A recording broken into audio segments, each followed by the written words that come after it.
अडी रस्क और रमज सलाते अकिन की तिरी पुरुष मिनेक सुखलाल सोरेन और अलका सोरेन लुगु बुरु घंटा बाड़े तकिन चलाव लेना किन लुगु आयो लुगु बाबा थोम असिस हाताव लगते मेनखान ओड़ा कोन अडी रस्क सलाते अकिन की जुरी परी मित साव तकिन चलाव लेना किन जोड़ जोड़ मेनखान ओखार जो चेर चिकईना लुगु बुरु घंटा बाड़े सांताड़ को धड़म गार रे चलाव काते अकिना जोड़ तिरी पुरुष सगई बिचोर काते रुआड़ होयेन तया सुखलाल दो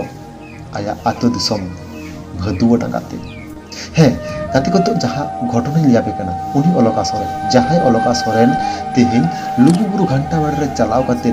बोंगा दिसम ते चलावे नाई बिना चिकित्सा ते डाक्टर ठीक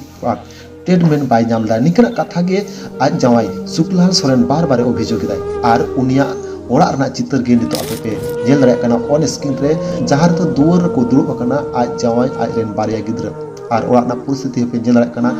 इना तो बांग नापाय ताको सरी गे तेहिन नोआ खबर आंजम कते जहां लका दुख बुझे कना ओना खन आर जस्ती दुख बुझे कना आकवा ओड़ा नेल कते तेहिन निंकन रेंगे नाचर ओड़ा रेन हर को लुगु बाबा लुगु आयुआ तो मसिस हाताव लगिते चलाव लेना को लुगु बुरु घंटा बाड़े मेनखान अलका सोरेना दो चित चुटटकान के अवस्था चेक चिकेन ताइचो अकय हो बाबू बाड़ाया बिना चिकित्सा ते डॉक्टर ठीक ठाक ट्रीटमेंट बांग नाम काते तेहिन नोआ धुर धरती बागी काते मेनेक सुखलाला सपापति आड़ा गिड़ी काते चलाव लेनाई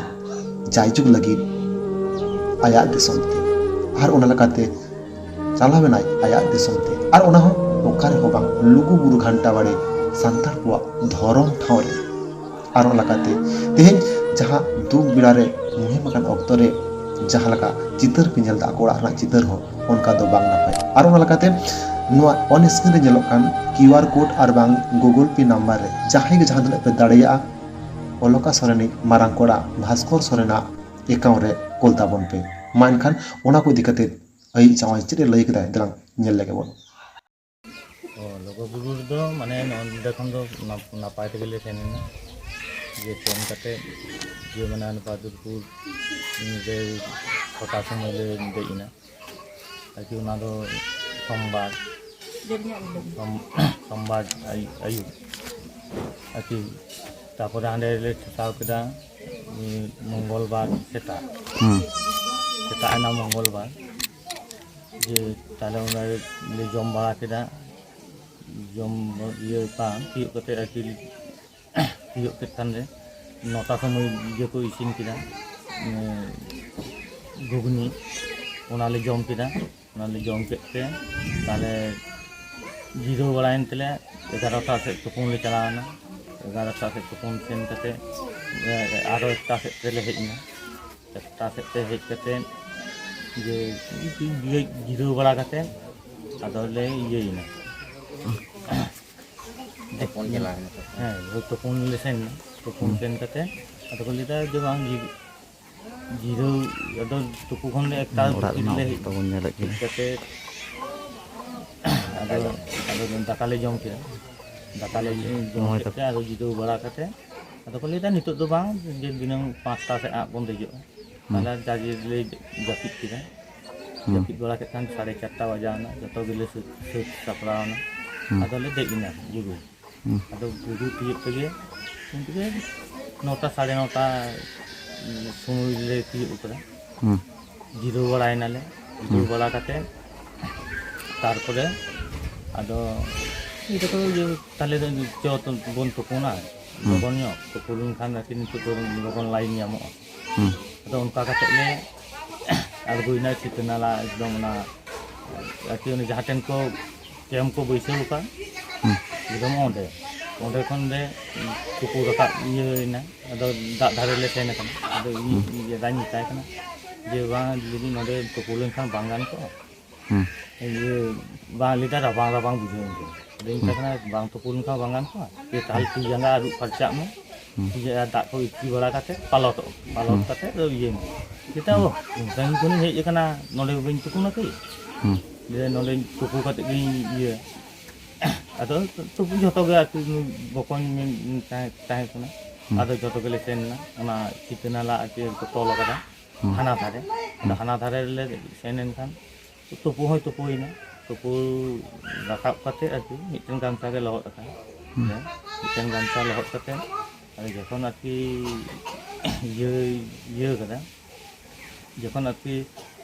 अदो उजड़ी कनाय साया दो नुका गे रकाते बेलाउज जो हरक अगु कदा आरकी दुड़ुब ᱧᱚᱜ कना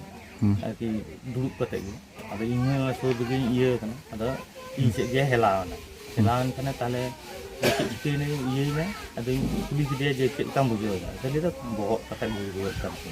अदो उनका कते ले सेनेना अदो ताले ये माने नुमा नुका कान ताले कमिटी ठेन ले सेन कमिटी ठेन गुन सेन कते ये कमिटी लिदा को बांग कते डाक्टर ना कोनो परिसेवा बानो ताले आदो ले हेजना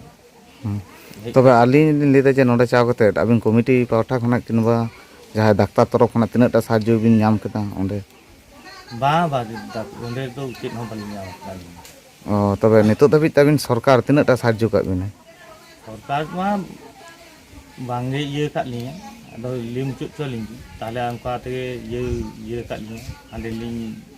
ये इनखान ताले ले को बांग नोआ ते के भागिया ये नोआ ये तेगे जेमन कम थार कुंबल तेकल पटम के दिया और ना उजापाती जैसी उन्हें सुनुम को मालिया ना कुलिन मालिश के दिया रा मालिश करते हो तुगु हो अदो माने जखन इसकी ललो के उन दो साहे लेता है किंतु अदो डाक्टर रेना कोनो परिसेवा के बालिया माने ओंडे डाक्टर ना कोनो परिसेवा के बांग को मा बिना और लोगो आयु लोगो बाबू ट्रेन हो ओंडे सेन करते हो एकदम नांदे लातार रे दाग रे लिंग रोड केटा नांदे एक जोरहाट तंबा करते हो लोगो बुआ लोगसे लोगो आयु कोई बाकिन टिंगो लेना ये माने उनी दो जेमन आकी ओने सितना लादा रे ये निका गे आकी ने ये बोहेलन निका गे अदो उनका उक्तोते हेइना अदो को जेते जखन गे आकी ओंडे खन मा भोर मा अच्छा अच्छा आलिन लेदा जहां ताहलन दो तबे नुई तो चेका हे तबिना ओड़ा रे तीन होर हेना पे